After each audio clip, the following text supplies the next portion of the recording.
that darkness. No one can serve two masters. Either you will hate the one and love the other, or you will be devoted to one and despise the other. You cannot serve both God and money. Now, many of us have heard those scriptures many times and in many variations from various interpretations. But that last one about can't serve both God and mammon. That's been beat into our heads and into our brains so much so that it's taken on a life of its own. And we think either we gotta like God or we gotta like money. We can't like both. If you like God, you don't like money. You don't want money. So we most seldom say we gotta be poor and broken. Yeah. Jesus had a treasurer walking along with him. And what do you need a treasurer for if you ain't got no money? What is that position about? What is the definition of treasure? Linguist? I have to look it up. I'm sure it'd be interesting to know. Okay. But this is saying, but we started out talking about our treasures in heaven versus treasures on earth. And the ending verse was about God and money. So let's pull those two back together in a circle and kind of link them. When we think of treasures, what are some of the things that you treasure? What are some things that are treasures for you? Oh, those you love. Our loved ones. Our pets. Albert. I got a little point over this way from here. It's our pets, our families. Some people, of course, love material things. You know, there's some who just, I gotta have My shoes. But that's material thing that's not expensive. But there are some people who, cars. Sometimes I wonder about cars that I see in certain places. And it's like, really? I mean, it's just that, and I'm being judgmental, I guess, in that moment. I'm being honest. But it's like some priorities just don't seem to be in the right place. Yeah. And that is, we make a call, each one of us, when we get whatever money's coming in, paycheck, retirement, whatever, we make decisions on how we spend that money. We have our own set of priorities of what we spend our funds on, where we allocate our monies to go. Now, it may or may not be what our neighbor, our family, or whoever thinks is the thing we need to be spending our money on, but it's what we've chosen to spend our money on. Some things my daughter do, I just look at her like, okay. And then next week when you ask me for my gas money, but we all make those decisions. But this is saying not to lay our treasures up in heaven. And that verse ends, it says, where your treasure is, there your heart will be also. The things that we treasure are something that is dear to us. In whatever forms, whatever, it's something that we put a lot of thought, a lot of stock, a lot of energy into. There's some things that we wake up thinking about in the mornings, go to bed sleeping, go to bed at night thinking about. They may not necessarily be treasures, they may be our worries, they may be our concerns, they may be those things. But those are the things we're saying, when we're putting, whatever we're focusing on, we're putting our attention into, we're building up some kind of feeling around that. And therefore, that's where our heart's going to that. Whether it's, we can love something or we can hate something, but those are both emotions. Those are both deep feelings we can have about whatever the topic may be. And, we talk about faith and fear, and thus in love and fear, and then fear is just faith working backwards. But whatever those things are, we're putting all that energy into it, whether we're having faith in it or we're fearing it. We're putting energy into it. We're building more of it. It's a concern. It's where our heart is. So focus, does our heart and our emotions tied to something, where is that getting us? Is that something that we're tying ourselves to that's going to be maybe here today, gone tomorrow kind of situation? Or is that something that's going to help sustain us and maintain us? Not even in body, but out of body. So when you stop and think about that, one of those common sayings is nobody on their deathbed says, I wish I would have worked more often. There are other things that at that point in time you figure out, I wish I had dedicated some more energy, time, and things there. So those things that we may not have spent as much actual time treasuring or being connected with while in body or while in health or whatever. That at that time when something scares us, that health may be gone or life may be gone, we figure out, ooh, maybe I need to change a little bit of these priorities somewhere here. Or this is some of those things that I could have a do-over.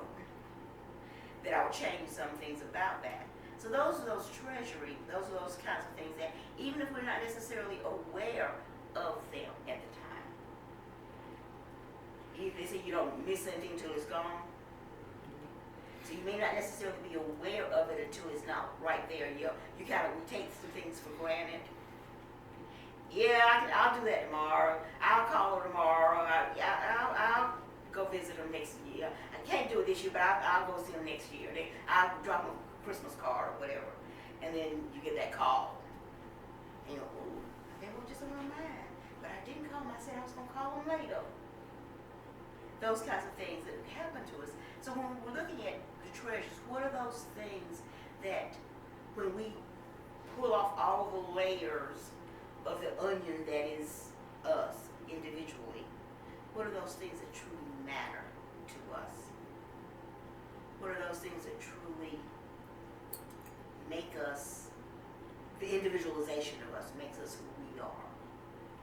What is it that is at the core of our being that makes Linda different from Larry, different from Donette, different from Kim?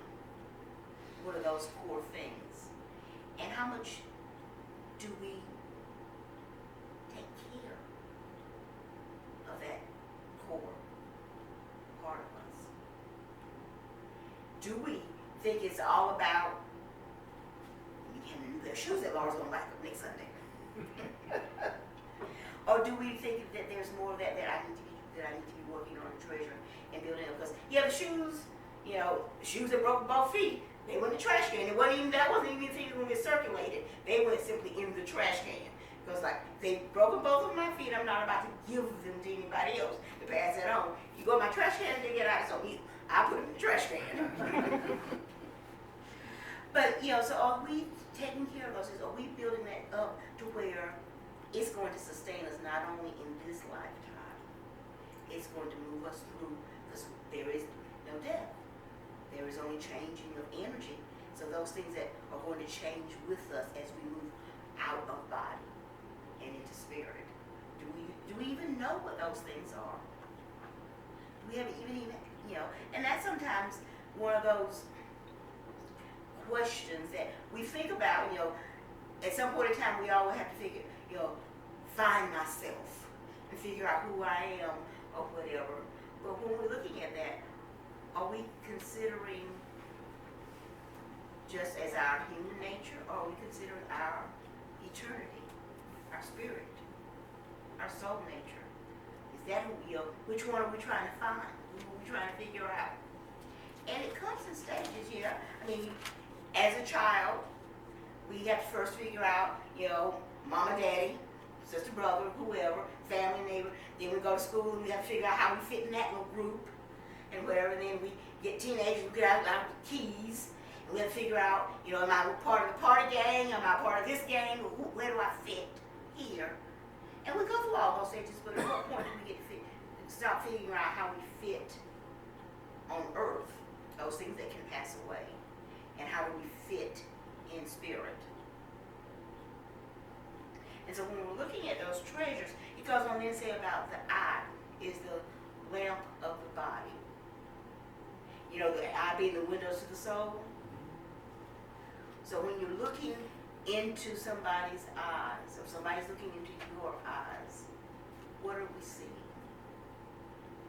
And when you're looking out of your own people's, what are you seeing?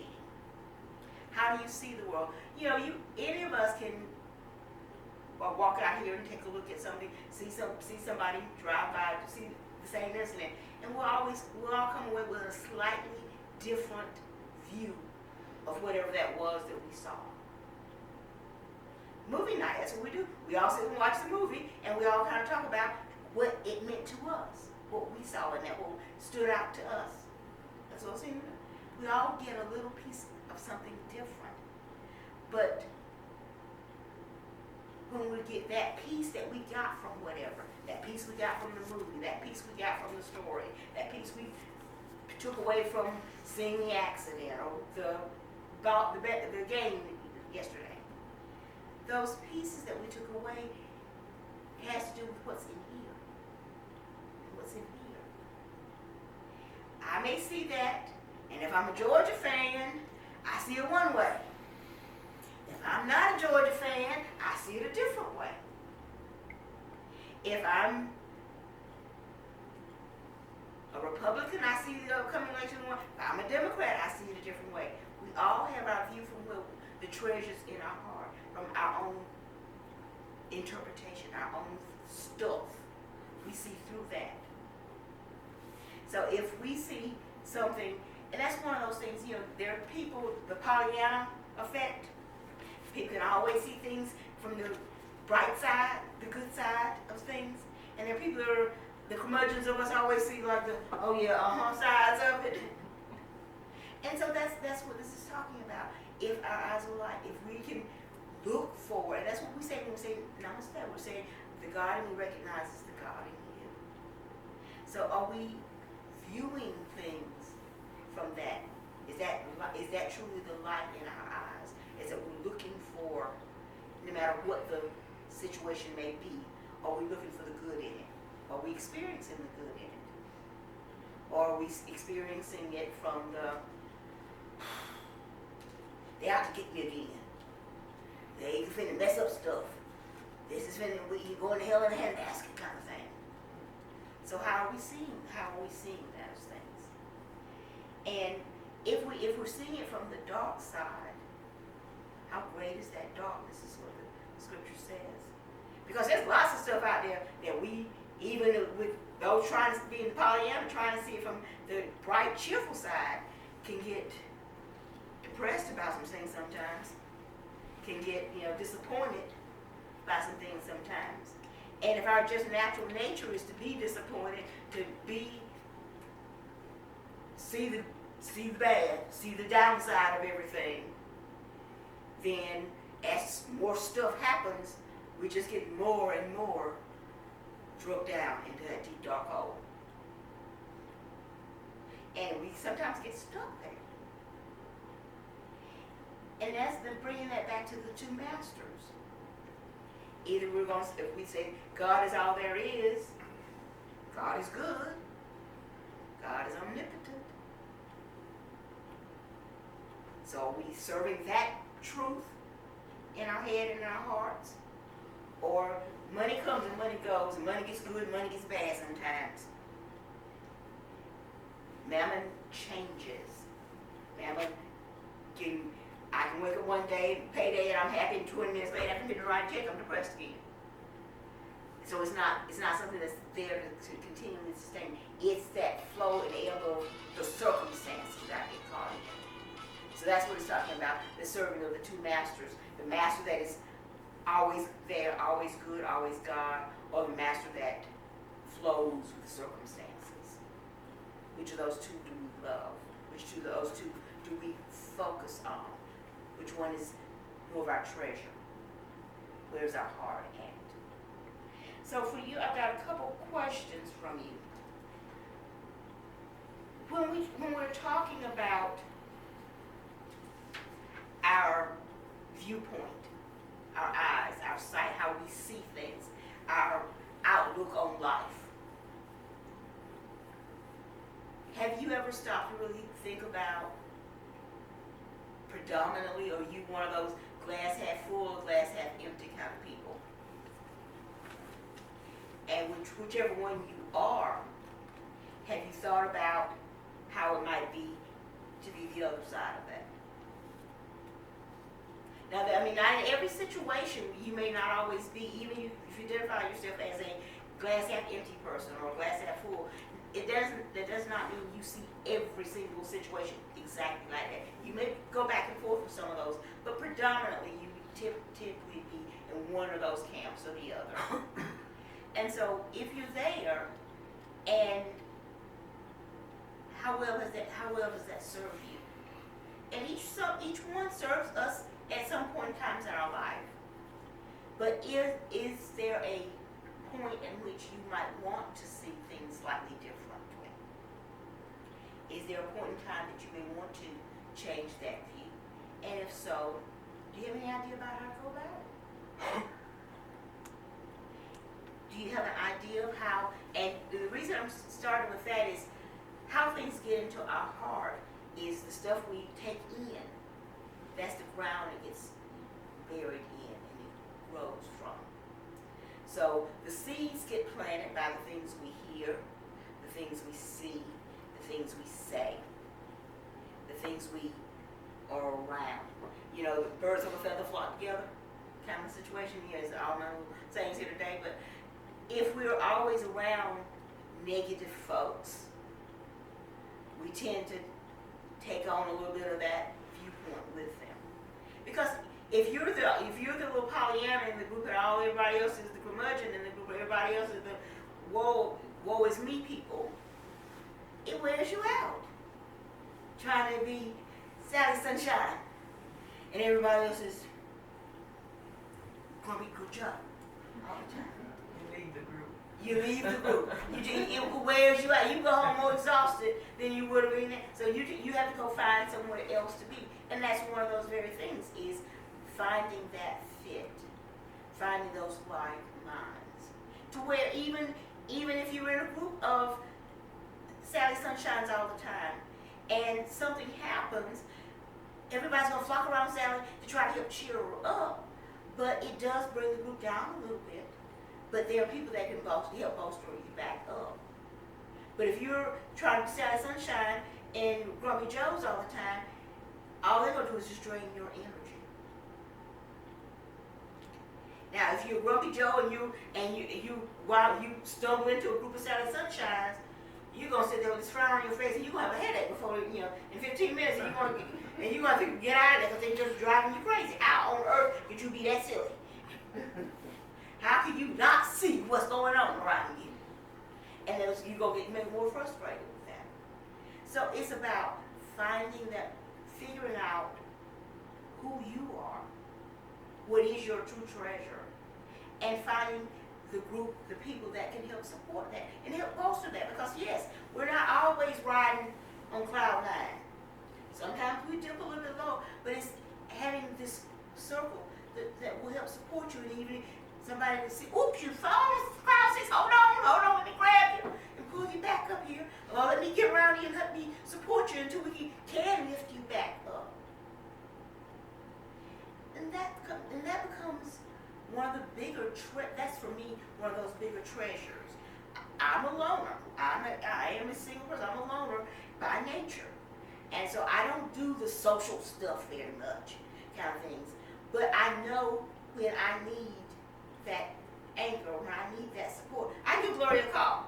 I get her to call. I can do whatever. I can come out. During the time when I first came home and was here taking care of my parents, Gloria and I spent many a day back in that office laughing and crying together. But that was that support system I needed at one time to do that. And I know when that you can reach out to do that. So that's one of those treasures for me. What are the treasures for you? What are the things that you're seeing through your eyes that you're valuing, that you want to be able to not only just have it sustain